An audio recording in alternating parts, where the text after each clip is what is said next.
Thank you. Hello, Warriors. What a week last week. The war, the eclipse has come and gone. Last week, I said I still didn't think the euro had bottomed. I thought we'd get up to 107. It boarded much quicker. And we have a recovery here. So S&Ps are higher after failing from 4,400. And perhaps there's a little bit more left for the dollar to pull back as the markets reassess and actually become hopeful that there's going to be a peaceful resolution. I don't think so. We have 4 aircraft carriers there, 2 US, 2 UK. Iran made some noise again today and crude popped. This is a very difficult environment to trade. So unless you're scalping, it's very hard to take swing trades in this environment. I would just sit and wait for my major targets to take stabs at the market. And for the euro, that's still 102, the 61.8 level that I've been talking about for quite some time. Here's your weekly. Okay, so I'm still thinking that we have the 61.8 in it. Could we rally back to, last week's highs and take them out a little bit and then fail? Sure. But I don't believe this is the bottom. I think some people will, it was near 50% at 104.05. I'm still looking for 61.8. The yen didn't do anything really major last week with what we had in risk off, and yields have been on both sides of it. Just like the dollar, it looks like it's going to take a little pause and we get some type of ABC. So we could have a short-term top in US dollar yen, just like we have in the dollar, although the Dixie looks a little weaker. So, maybe we could pull back here to 105. We didn't quite get there last week, but as you can see, we did have an RSI reading over 80. So I just don't think this is it. We had that sell-off. I talked about 4,400 to sell the rally into the eclipse. Although we're bouncing today, 4,400 did reject price. We'll see if we're going to try and make one more run at 4,400, 4,420. I don't think so. My bet is that we'll take out the 4,200 level before we start closing over 44. And over 44, 20 or so, the bear case is out the window for a while. So we're really at a critical juncture here. For months I was talking about buying gold at 1,800. We got down to 1,810 and then had this phenomenal rally in gold. And it did it without a real weak dollar, without a real weak yen. To me, I can't chase leveraged investments. I did buy some silver at the $21 level. And actually, silver looks a little weaker than me. The shares are acted pretty good last week, surprised me. I only got a piece of my position on when silver was trading here at the 21 level. So we're going to probably have some give back in the shares. Here's GDX. So we'll see. It's called about a buck lower. I'm a spectator for now in precious metals and the miners. I want to see what happens on a pullback. Perhaps the shares only pull back to 27. And if I was looking for a short, and remember, I promised not to talk about the short side of silver, but the weaker chart is silver.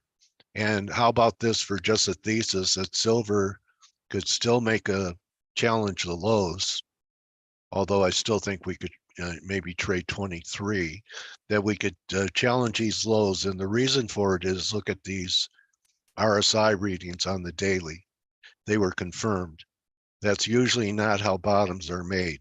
And that's why it surprised me. I was looking for a little rally maybe here, and then the final flush to 20.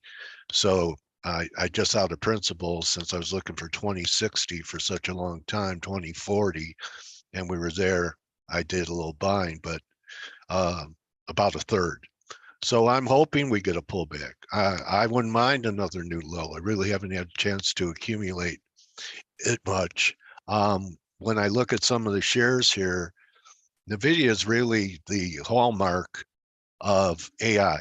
It's a poster boy of AI. And it's putting in a right shoulder up here. I tweeted about it, and here it is. If we get follow through after this bounce in the S&Ps and not close over 420, NVIDIA looks vulnerable to trade back down to this neckline at about 410. And under 410, you're talking about the daily moving average, 340, extreme 320. So this rally most likely can be sold in the S&Ps. Let's see what they do if we have more than one day up. A lot's going to depend on what happens with yields, and yields have been trading like a banana republic. But I look at the 10-year yield, and although we pulled back, they still look stiff. I'm going to be interested to see what happens here because there were some bottoming signs in TLT. So I want to see what happens if yields continue to march higher, what this low is going to look like on TLT, because we do have some pretty glaring divergences in TLT, although the second divergence was under 30. It's going to be interesting if we get one more break, one more low, and that could possibly set up a 3 drive to a bottom formation. So the takeaway is I don't believe that the dollar has peaked, but could correct. Same with the yen.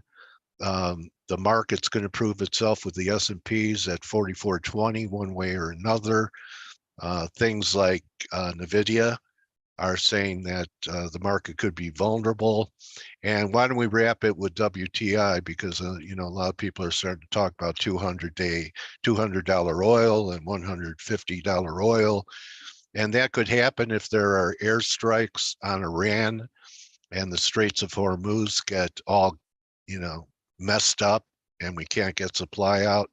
But, I look at this rally and it's a difficult trade. I can't take it because of that possibility. But I wouldn't be loading up on oil here based upon the war. To me, this was a pretty good sell-off. And maybe all this is an ABC. Maybe we get to 88, 89, and then start heading lower, which would be really probably the most contrarian trade on the board is to be short oil, short gold, into this environment that looks like, the beginning of World War III. So we hope for the best in the Middle East. What's important now, and take it to heart, is not the return on equity, but the return of equity. And at times, it's much better to be a spectator than a speculator and let the dust settle and let lower risk trades come to you. I don't know that we may, that era may be past. So if we're going to have a lot of volatility, the important thing to do is to reduce your leverage, trade with wider stops so you don't get picked off by algos, and be conservative. Be conservative in this time era that we are. Protect all your positions and don't get cavalier. So I hope I'm adding value to what you're trying to accomplish. There's a time to be aggressive and there's a time to pull in your horns. And I'm pulling in my horns except for some long-term option positions and what I've done in silver. I don't have a trade on in currencies right now, but I'll be back with you on Wednesday. Maybe the picture clears up a little bit more for me. We'll see what happens with everything I've talked about today. I'll see you in the room. Good hunting, and don't just count your pips, count your blessings. Adios.